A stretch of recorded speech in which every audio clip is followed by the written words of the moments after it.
Olá, sejam todos bem-vindos ao 3,5, o podcast para quem gosta de carros da Fiat. O meu nome é Jacob Paz, eu sou editor de livros e fanboy da Fiat. Por aqui você fica por dentro da Fiat e de seus 125 anos de história, semana sim, semana não. Tem novidades, análises, segredos e toda a cultura do carro italiano, que passa pelos modelos da Fiat e também das marcas em seu entorno, reunidas sob o guarda-chuva da Stellantis. Neste episódio você vai ficar por dentro de tudo que a gente já sabe sobre a nova linha de produtos globais da Fiat, em especial a nova geração do Fiat Panda, que vai dar origem ao substituto do Argo no Brasil. Mas, mais do que isso, você vai saber quais os 3 erros a marca precisa evitar em comparação com a meia-irmã Citroën, que, ao que tudo indica, vai seguir de modelo para a nova linha da Fiat. Vamos lá?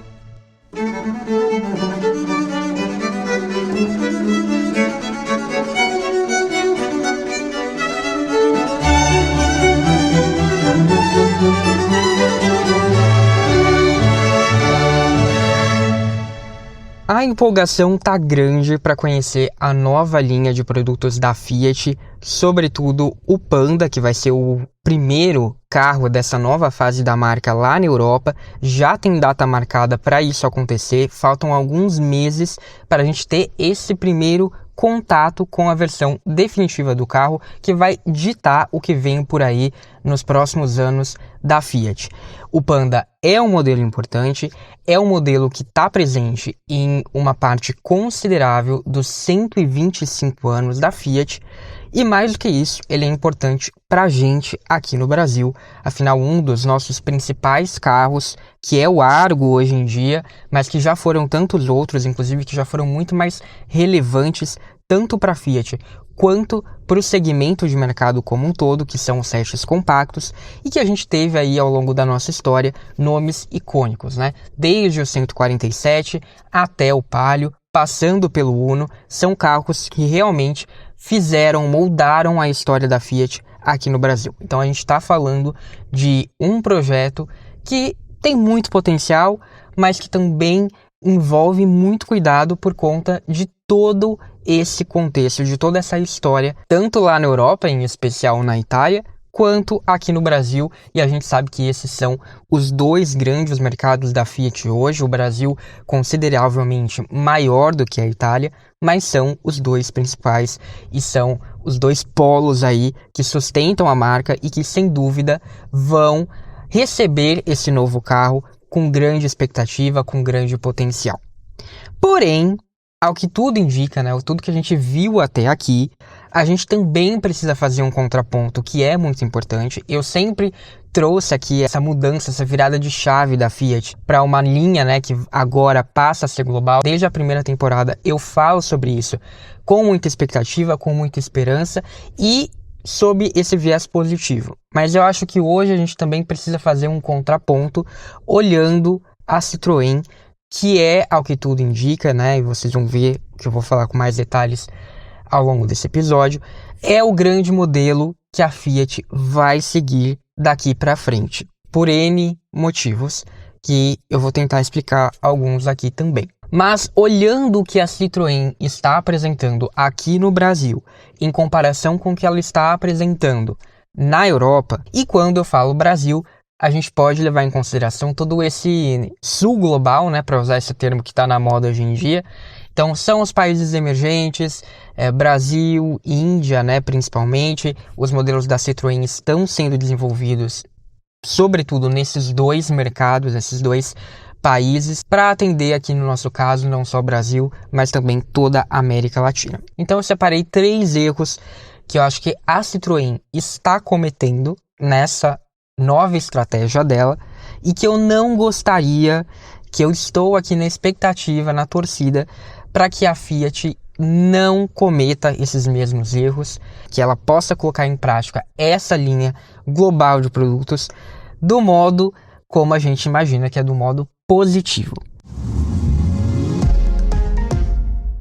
Então vamos lá, o primeiro erro que eu separei aqui é ter 2 carros diferentes com o mesmo nome. A gente já sabe que a nova linha de produtos da Fiat vai ser iniciada pelo projeto 328 ou F1H. Esses dois codinomes existem e são usados pela Fiat para desenvolver esse carro. São codinomes revelados pelo Auto Segredos em setembro de 2022 e recentemente confirmados pelo Auto Mais, que também antecipou os códigos de projetos dos modelos seguintes, ou seja, o que vem aí depois desse primeiro carro, desse primeiro hatch. A gente vai ter o F2U, que é um SUV, que deve ser o sucessor do Pulse, o F2X, que vai ser a nova geração do Fastback, e o XPB, que vai ser a nova Strada. Toda essa família deve usar a mesma plataforma, que é a plataforma Smart Car da Stellantis. Essa é uma plataforma derivada da CMP, é uma variante simplificada da CMP, que é uma base de origem Peugeot Citroën. Ela foi lançada em 2018 no DS3 Crossback e ela foi desenvolvida em conjunto com a chinesa Dongfeng, a CMP. Depois disso, a Stellantis deu um trato aí para usar uma versão simplificada em países emergentes, que gerou a Smart Car. Em algum momento no futuro, a plataforma CMP vai virar Stella Small, STLA Small. Logo, existe alguma possibilidade de que os modelos da Fiat estreiem essa novidade, a Stella Small.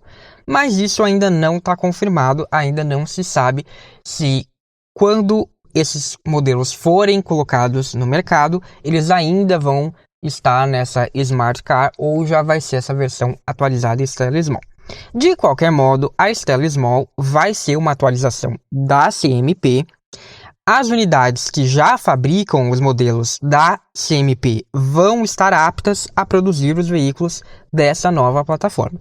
É por isso que, independentemente dessa atualização vir ou não nos Fiat, já é certeza que a planta de Betim vai ser atualizada para poder produzir veículos com essa base. Se vai ser a base atualizada ou não, tanto faz. Não à toa, o anúncio do novo ciclo de investimentos da Stellantis no Brasil, que foi feito no início de março, como eu divulguei lá no Instagram do 3,5, teve como palco a fábrica da Fiat e não o polo da Jeep em Pernambuco ou o da Peugeot no Rio de Janeiro.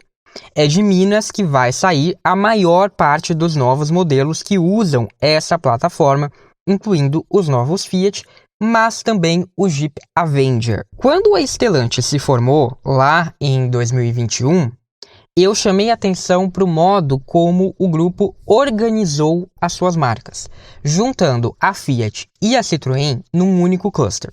Vamos ouvir um trecho do episódio 23. A empresa dividiu o seu portfólio em 7 grandes áreas. Uma das grandes surpresas para mim foi ver a Fiat, junto com a Abarth, e a Citroën sob o mesmo guarda-chuva, que foi ali o guarda-chuva chamado de marcas principais. Ainda não está muito claro o que isso quer dizer, mas é provável que essas marcas, além de atuarem juntas, vão ser responsáveis pelo maior volume de vendas do grupo, junto com a Jeep, concentrando-se em carros mais acessíveis. É possível que a Fiat tenha sido colocada nessa unidade por conta do papel que ela tem aqui no Brasil? Sim, é possível, mas para mim é mais do que isso um indício do que vai vir aí também na Europa. A Peugeot e a Citroën estão indo muito bem, com uma diferença clara de posicionamento entre essas marcas. E isso não quer dizer que a Citroën seja uma marca de baixo custo ou que ela tenha presença limitada em fatias do mercado. Não, muito pelo contrário. Se você pegar o portfólio da Citroën na Europa, ela tem uma gama bastante completa, tem modelos que contam com as principais tecnologias do mercado, então ela não é uma marca low cost, mas ela está um degrau abaixo da Peugeot. E, portanto, a subida de nível da Peugeot e a sua divisão aí de projetos com a Opel abre espaço para que a Fiat volte a ter relevância em toda a Europa, se assim quiser a Stellantis, sem prejudicar essas outras marcas do grupo. Então é por isso que no ano passado, quando o CEO global da Fiat, o Olivier François, declarou a Bloomberg que seria bastante provável que o novo modelo da marca italiana tivesse sinergias com o novo C3, ninguém ficou muito surpreso. O François já declarou em mais de uma ocasião que as sinergias são essenciais para financiar o novo plano e são o que faltava para a Fiat, enfim, poder ter novos projetos relevantes na Europa, além de ser viável transformá-los em carros globais. Então, ter modelos relativamente iguais, tanto lá na Europa quanto aqui na América do Sul. Sendo assim, talvez a principal informação que a gente já tenha em relação ao projeto F1H seja justamente o grau de parentesco com o novo Citroën C3. Mas o que isso quer dizer na prática, Jacó? Bem, em primeiro lugar, talvez seja preciso esquecer o que o Autos Segredos disse inicialmente e muita gente saiu repetindo por aí. Aliás, o Autos Segredos continua afirmando isso, o que me parece errado. O que é que eu estou falando? Que o novo Panda, ou no Brasil, o novo Argo, vai virar um SUV. A gente precisa esquecer isso. O novo Argo não vai ser um SUV. E o código de projeto deixa isso bastante evidente. F representa a marca do grupo, no caso aqui, Fiat. 1 é o tamanho, então a gente está falando de um carro compacto. E H é a carroceria, ou seja, hatchback. Isso quer dizer que a Fiat não trata esse novo projeto como um SUV. Sim, existe o projeto de um SUV, mas como eu disse lá no começo, o código dele é F2U, ou seja, ele é um carro acima desse que a gente está falando aqui, e por isso, por ser SUV, ou seja, Utility Vehicle, ele é U, ele não é H como este aqui, que é hatchback. Mas o carro vai ter, sim, ares de SUV, ou, como bem lembrou a Autosport, vai ser um hatch com atitude SUV, ou seja, a mesma expressão que a Citroën utiliza para explicar o conceito do novo C3. É um hatch, mas ele é um pouco mais alto, ele tem ali uma dianteira mais parruda, mais elevada, tem paralamas alargados, uma suposta robustez ali para enfrentar obstáculos urbanos e é isso. Nada mais do que uma evolução dos aventureiros e, de algum modo, nada muito diferente do que a própria Fiat faz hoje com o Mobi, né, que ela, algumas linhas atrás, quando ela passou a oferecer o Mobi sempre com suspensão elevada, então hoje em dia, mesmo na versão Like, mesmo numa versão que seria civil, ou seja, não é a aventureira como a Tracking, ele tem uma suspensão elevada, ele tem alguns adereços ali nas caixas de roda. No mês passado, a revista italiana Quattrorotte flagrou uma unidade do novo Panda em testes, e é surpreendente como o carro parece um simples rebadge do C3. Eu vou deixar o link lá para esse flagra nas referências na página do podcast no Medium, depois você entra lá e confere.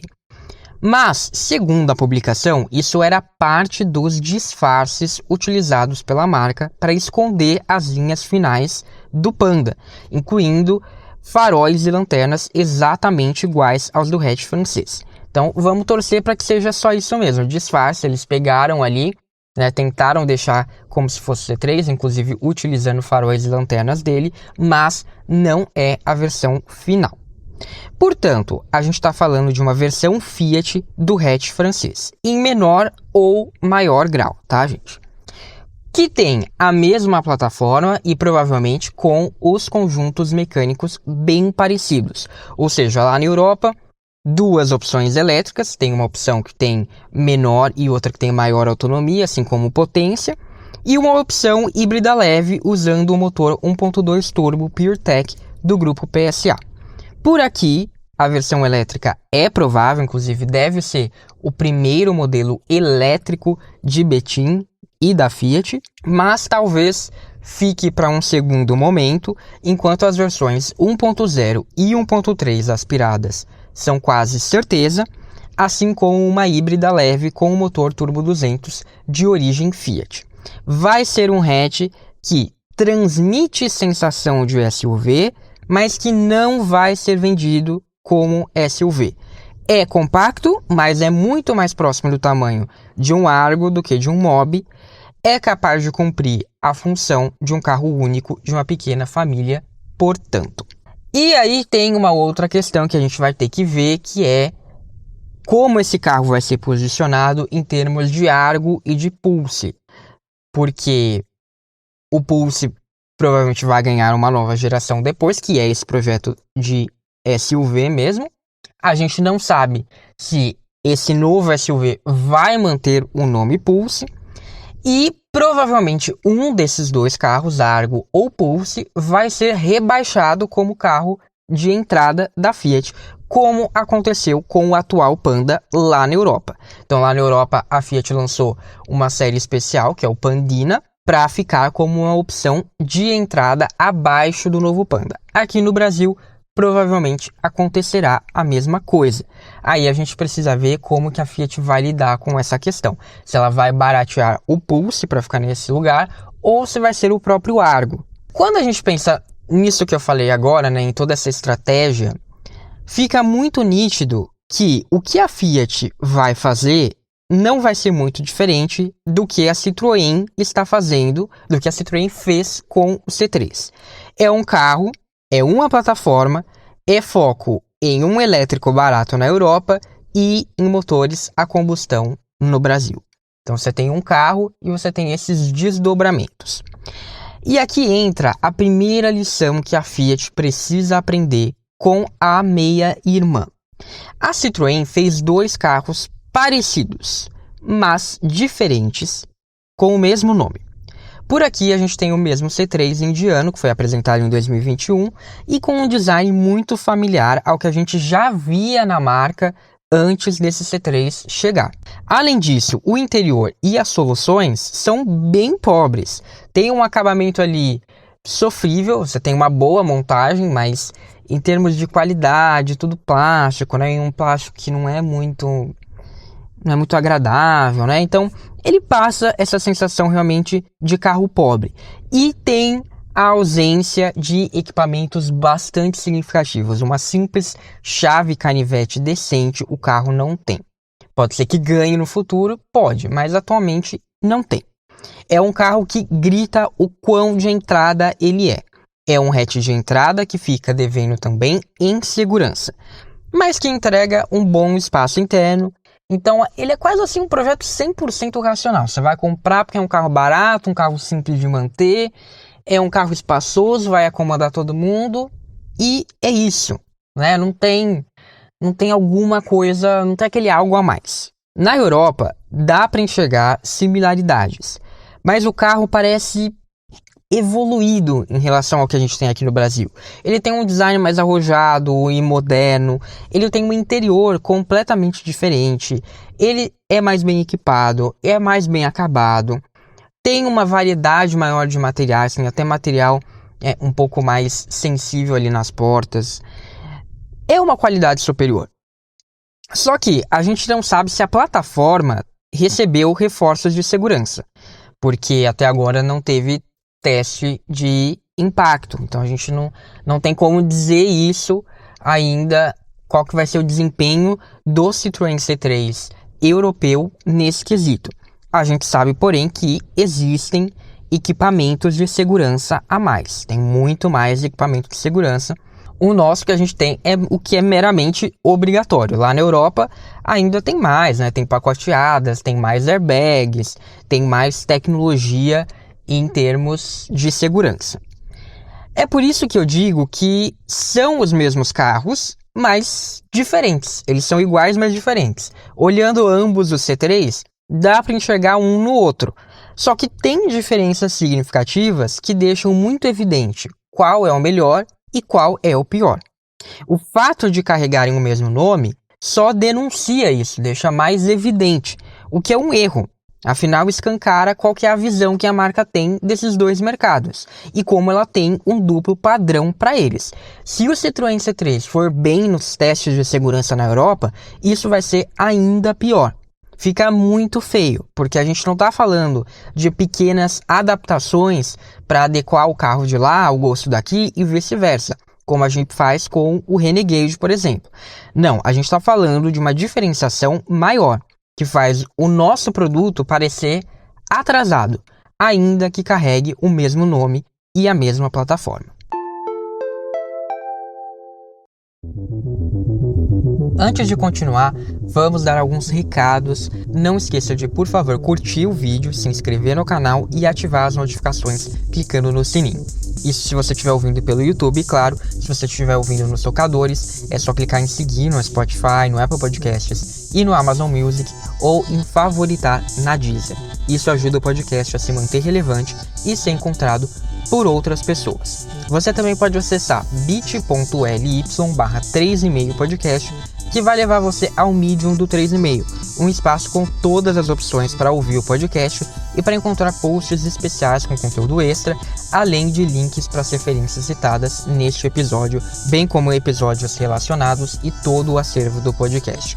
E para conferir análises, notícias quentinhas, fotos, vídeos, dicas ou só coisas aleatórias sobre os Fiat, me segue no Instagram e no Facebook. É só procurar pelo @3,5podcast. Recados dados, vamos voltar para o episódio.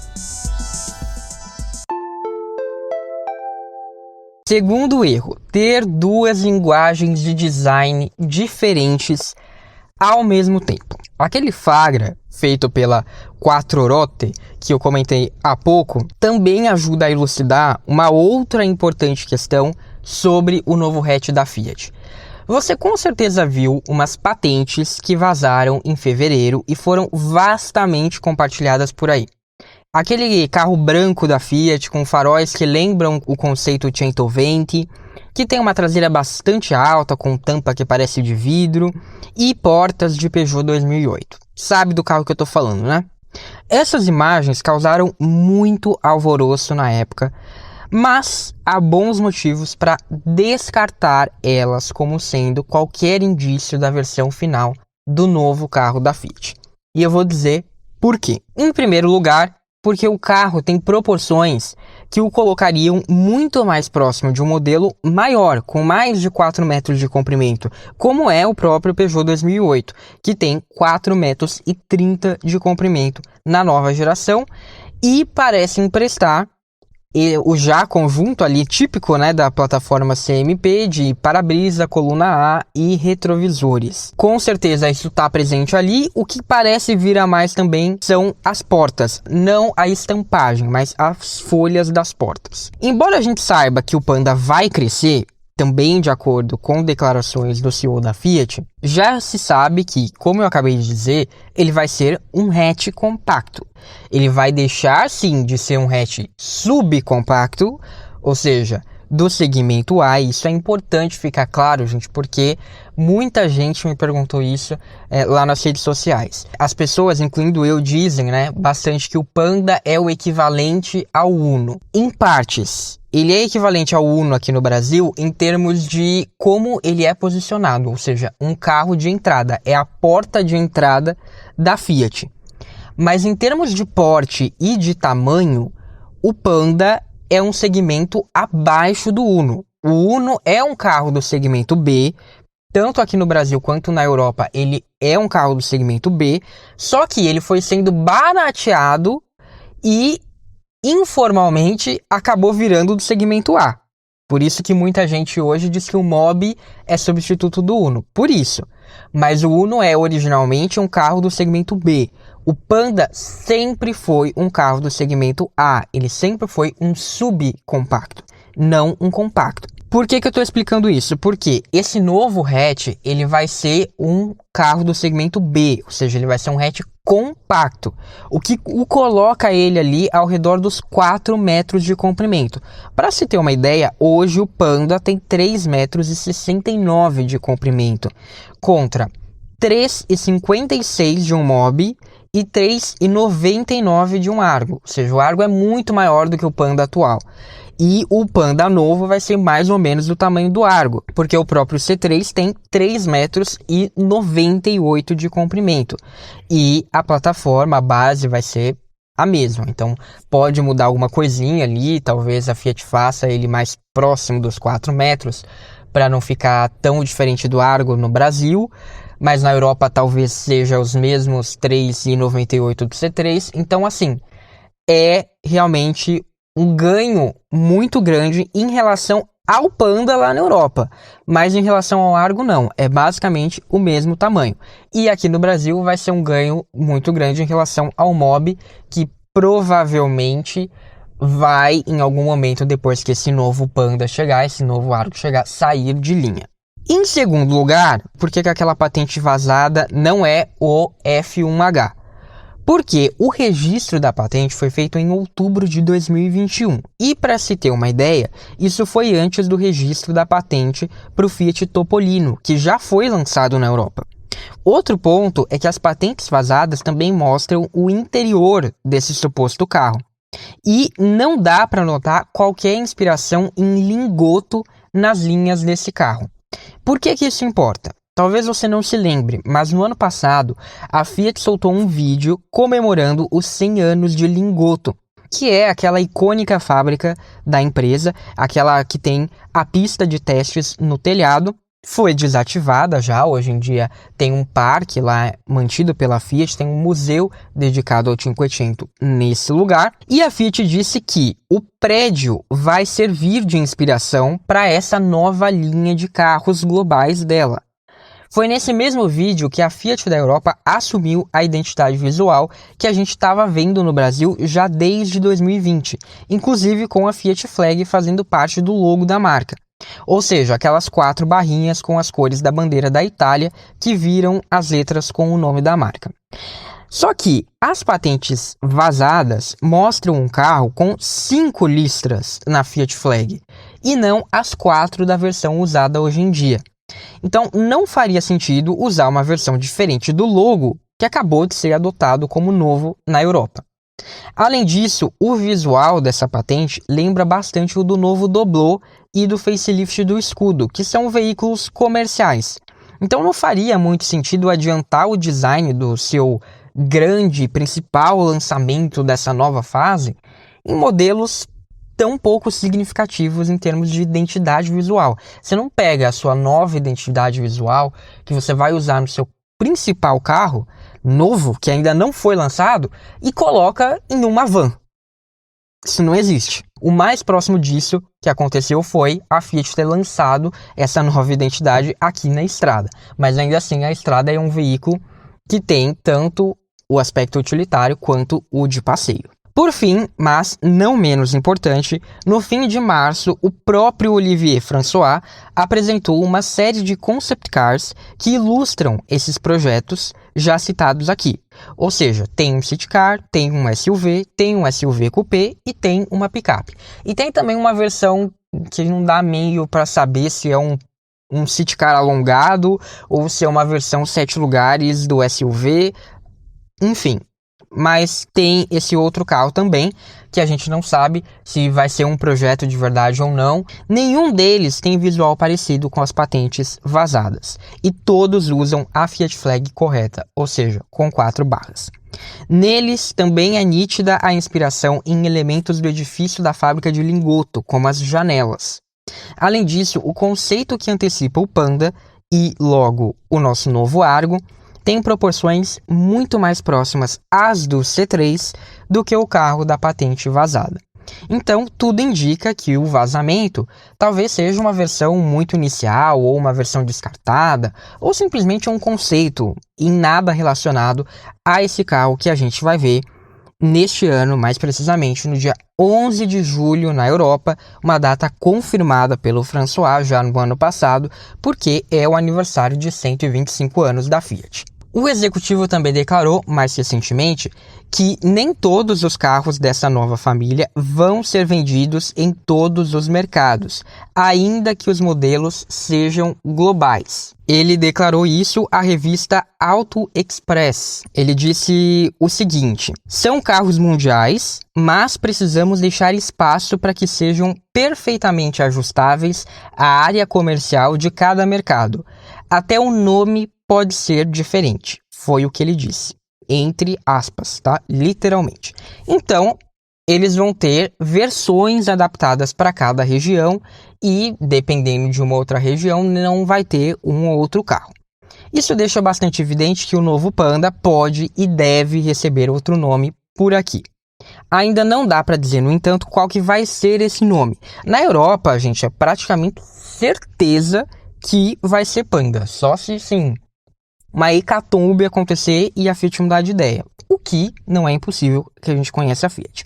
Mas, até então, é praticamente certeza que vai ser Panda. Até o conceito mesmo tem esse nome na lateral, né? Se você olhar lá o conceito, está escrito Panda. E no mês passado também, como eu disse, a Fiat apresentou uma série especial para o Panda, com o nome Pandina, e que aos poucos deve aí assumir o nome para diferenciar ambos os carros, mais ou menos o que aconteceu com o Mille aqui no Brasil. Porque esses carros vão conviver, inicialmente seria até 2026, quando a Fiat apresentou o Pandina, falou que seria até 2027, e mais recentemente, na semana retrasada, o CEO da Stellantis, Carlos Tavares, disse que esse Panda atual vai ser produzido, na verdade, até 2030. Ele disse isso para aplacar os ânimos dos operários italianos.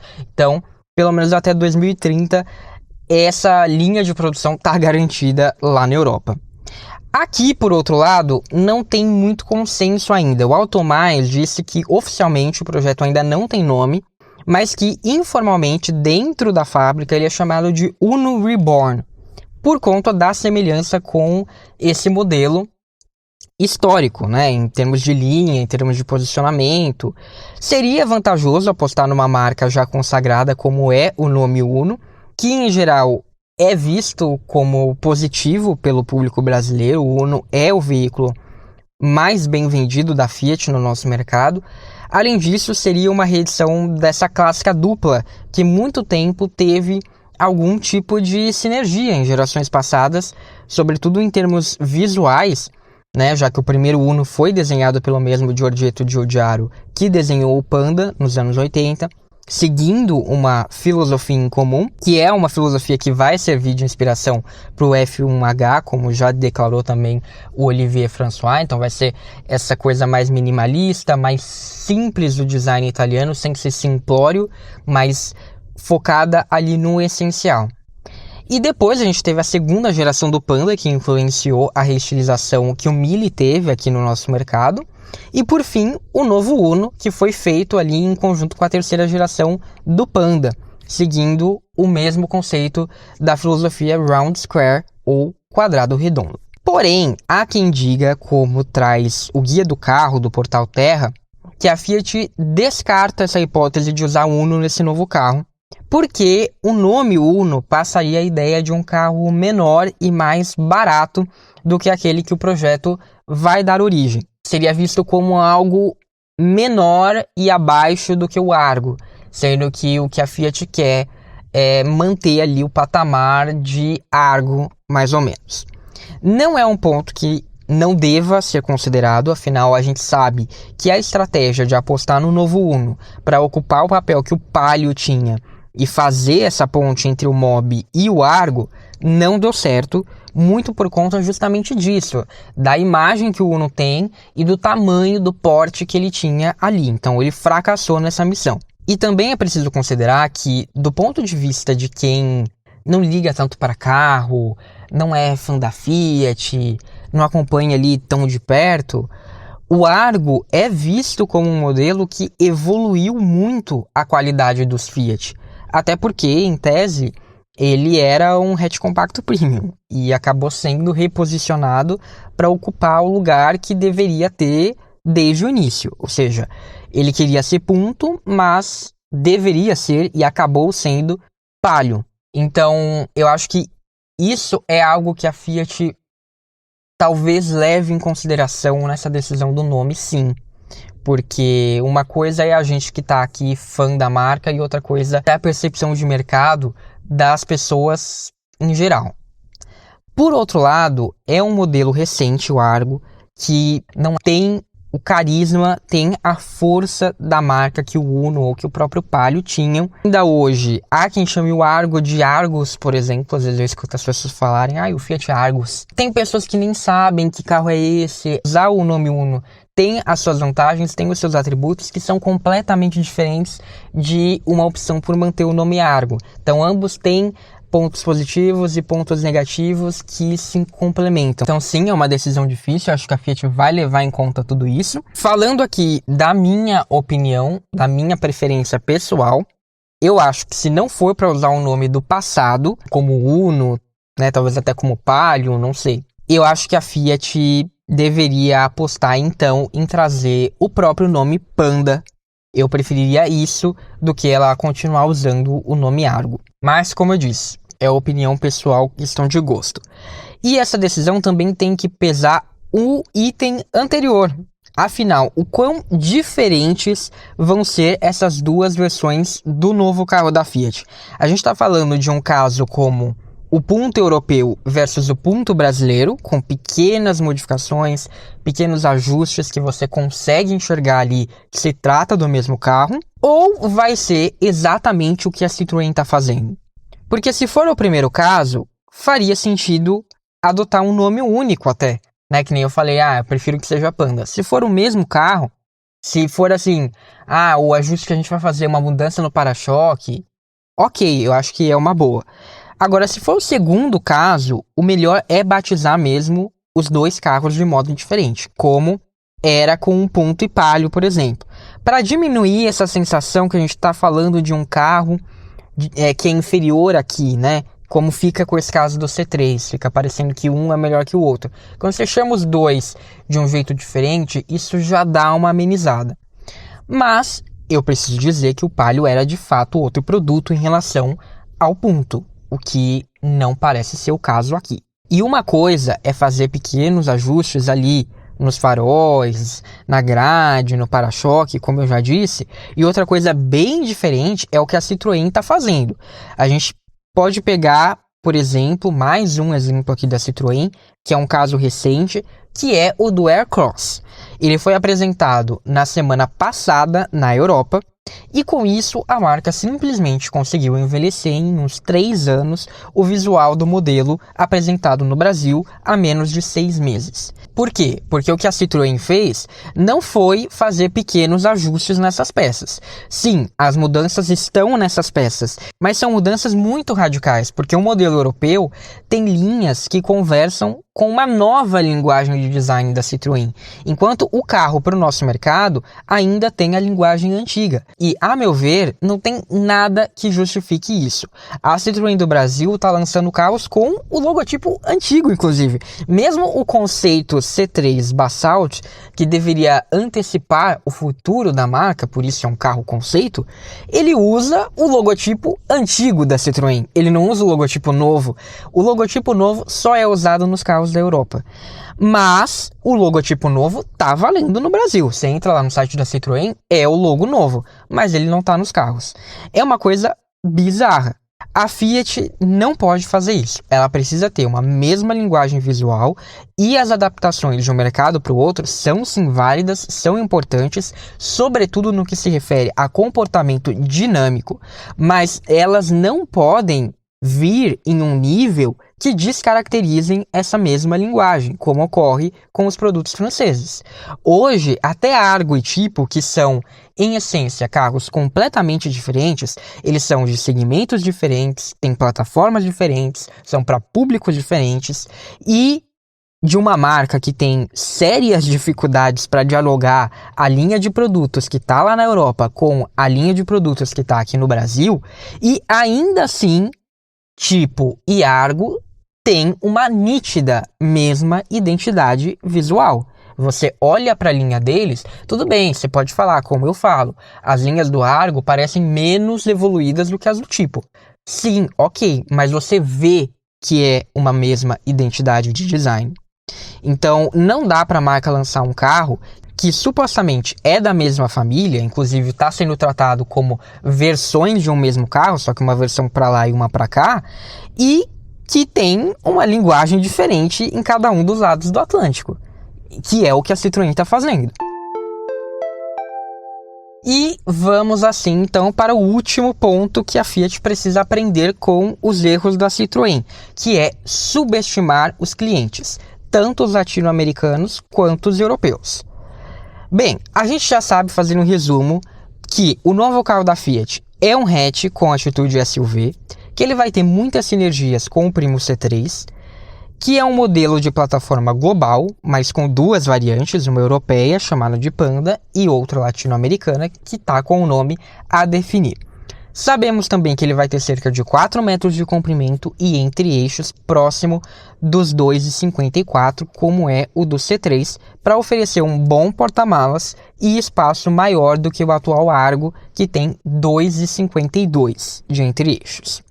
As motorizações vão ser praticamente as mesmas do C3, tirando, claro, 1.6 no caso do modelo brasileiro. Então, isso é tudo que a gente sabe. O que a gente ainda não sabe é se a Fiat vai ser tão cruel com o mercado latino-americano como a Citroën vem sendo. Além de um modelo empobrecido em termos visuais e de acabamento, a gente recebeu uma versão da plataforma CMP que, do que a gente viu até agora, não parece ser muito melhor do que as plataformas que a própria Fiat está usando no Brasil. E isso porque elas são tidas por muitos como ultrapassadas. E eu não estou falando só de termos de segurança, não. Se você pegar o Argo, que tem um entre-eixos menor de 2,52, você vai ver que ele não tem um espaço muito diferente de um carro da CMP com 2,54. Além disso, quando você abre as portas do Argo e de outros modelos da Fiat, você tem quase um ângulo de 90 graus de abertura das portas traseiras.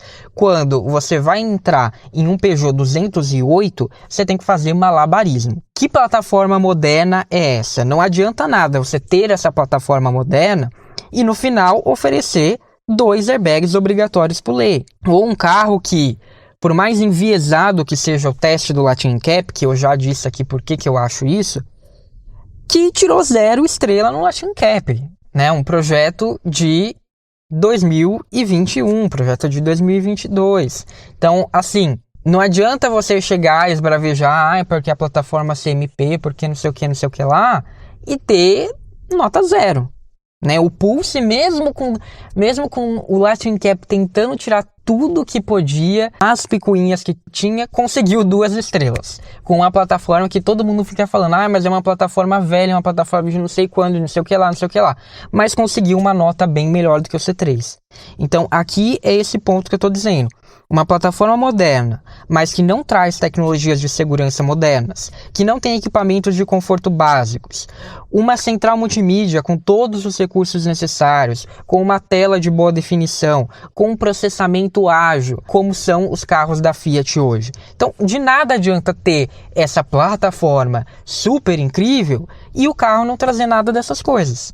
E digo mais, é por isso que os Citroëns vendidos aqui no Brasil não são sucesso. A Citroën diz isso bastante, a Stellantis diz isso bastante, porque o Citroën C3 levou as vendas da Citroën. Sim, lógico que levou. Sair do 0 para chegar em 3 é muito grande, é um crescimento gigantesco. Mas saiu do 0.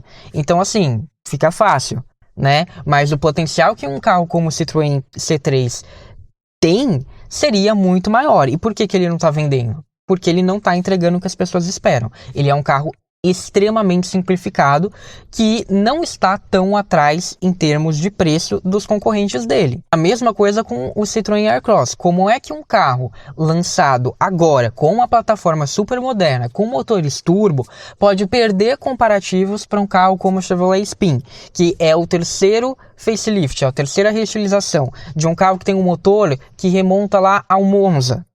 E ainda assim o carro perde o comparativo. Por quê? Porque é um carro simplório.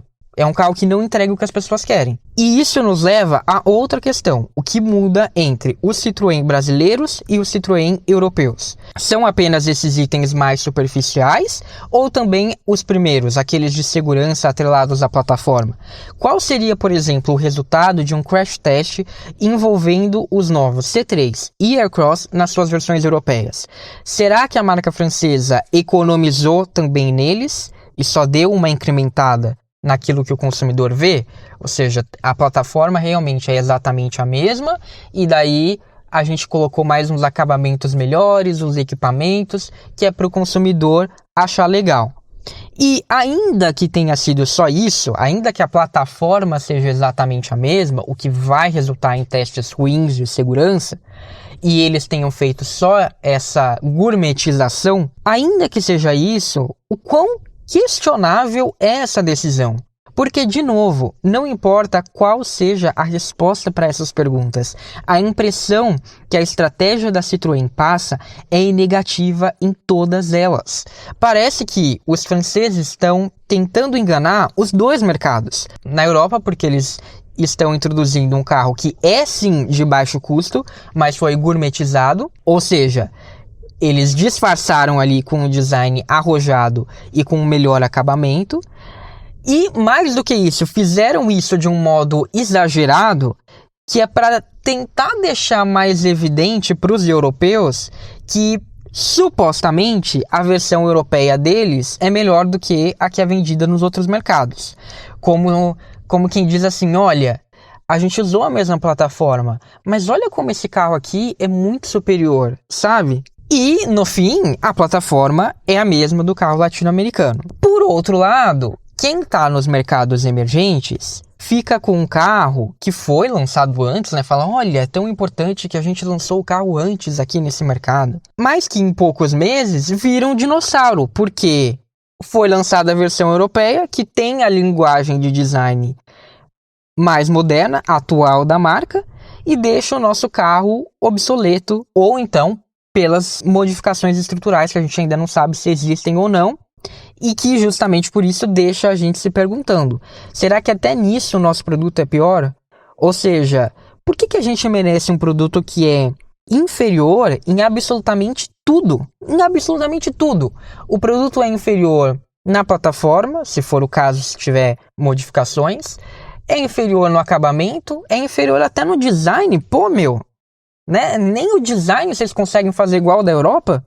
Sério mesmo? E ainda tem a coragem de chamar o carro com o mesmo nome do europeu? É uma estratégia mesquinha e que não deixa ninguém feliz no fim das contas. Parece que os dois consumidores estão sendo feitos de trouxas. Seria muito mais honesto assumir que os carros são semelhantes e que na Europa isso foi preciso para garantir a competitividade das versões elétricas, ou então falar que não, que os carros não são semelhantes, chamasse daí os carros de nome diferente e pronto. Agora, penalizar o mercado emergente para manter a aparência na Europa fica ainda mais vexatório quando se vê a falta de fôlego no campo da segurança para uma plataforma tão alardeada como moderna e superior. Então, isso é algo que definitivamente a Fiat tem que evitar a todo custo. Ainda mais considerando que nós, o Brasil, somos o principal mercado da Fiat. Ao contrário do que ocorre com os franceses. Aí lá a Citroën, né, ainda o principal mercado deles é a França, é a Europa mesmo. Aqui não. O potencial de sucesso do novo Panda na Europa é o mesmo potencial de sucesso que a nova geração do Argo pode ter na América Latina, se não maior aqui na América Latina. Basta a gente notar que o Panda teve 125 mil emplacamentos na Europa em 2023, enquanto o Argo e o Mobi somaram mais de 140 mil emplacamentos só no Brasil. Segundo o Auto Segredos, a Fiat pretende produzir 100 mil unidades do F1H por ano em Betim. Vai estar ali muito próximo do potencial de vendas desse carro na Europa. Também é graças à Fiat do Brasil que a marca vai ter um caminho aberto para introduzir SUVs, como o F2U e o F2X, seguindo o bom desempenho do Pulse e do Fastback, que, vale lembrar, eles venderam mais que o dobro do único SUV da marca na Europa, o 500X. Foram 86.210 SUVs vendidos no Brasil em 2023, contra apenas 37.669 SUVs, no caso o 500X, em toda a Europa. A comparação aqui é Brasil com Europa. Não é Brasil com Itália, é com todo o continente europeu. Aliás, a Fiat vendeu quase 500.000 de carros no nosso país em 2023. E não chegou nem nos 385 mil emplacamentos em todo o continente europeu. Até o trabalho de rebranding da marca Fiat foi adotado na Europa depois de ter sido feito pelo Brasil. Então, assim, no mínimo, a Fiat tem que oferecer produtos de boa qualidade em ambos os mercados. Claro, precisa adaptar às suas respectivas realidades. Como eu disse, em termos dinâmicos, em termos de motorização, né, a gente não vai estar no mesmo patamar de eletrificação. Então, sim, essas adaptações, ok, são bem-vindas, devem ser feitas.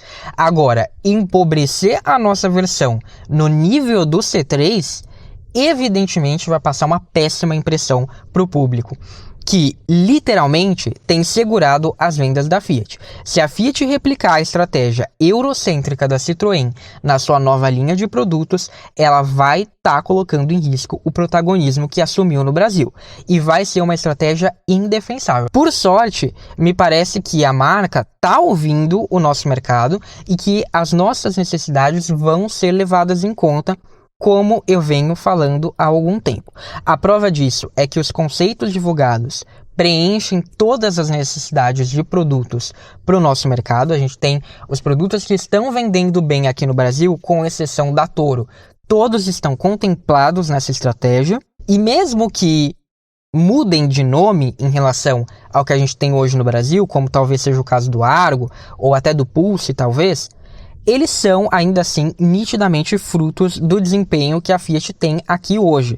Eles se transformaram num sinal do potencial que a marca pode ter em âmbito global dentro da Stellantis. Então, não me parece que a Fiat vá seguir esse tipo de estratégia exatamente como a Citroën está fazendo.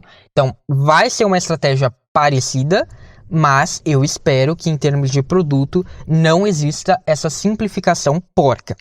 Então, resta saber como essa visão vai ser colocada em prática no final. Porque, sim, eu acho que a marca está escutando a equipe brasileira. Mas os italianos e os franceses, no caso, né, vão ouvir o Brasil até o final? Se o comando da Fiat for capaz de se colocar numa posição de humildade, como fez quando resolveu dar todo o seu protagonismo para a Jeep, logo depois que se associou com a Chrysler, então sim, eu acho que o sucesso que a filial alcançou e o know-how que ela tem no Brasil certamente vão impulsionar a Fiat, graças a um potencial histórico de andar bem em ambos os lados do Atlântico. Na história da Fiat, eu vou dizer assim, em termos consideráveis, né, de quando a Fiat realmente tem volume de vendas, é algo inédito. Nunca a Fiat foi bem na Europa e bem no Brasil. Agora ela tem o potencial de fazer isso, de estar bem em ambas as forças dela e assim ter um resultado muito bom em geral. Agora, se não fizerem isso, se não ouvirem o Brasil, se não apostarem no Brasil mais ou menos de igual para igual com a Europa, as chances são de que um lado sempre esteja pior que o outro. E isso em vários sentidos. E eu gostaria de dizer um recado final, que eu vou estar lá de perto acompanhando o início dessa nova jornada da Fiat. Como eu disse na última entrada do Diário do Pulse, eu vou fazer um intercâmbio de curta duração entre os meses de junho e julho. Quem me ouviu lá no Diário do Pulse já está sabendo disso. A novidade que eu trago aqui para vocês do podcast é que o intercâmbio vai ser na Itália. E em 11 de julho eu vou estar em Turim. Então eu vou trazer muita coisa para vocês. Todo o meu período na Itália vai ter muito Fiat, obviamente. Mas, acima de tudo, eu quero sentir de perto a energia dessa nova fase da Fiat, descobrir qual que vai ser o papel do Brasil daqui para frente.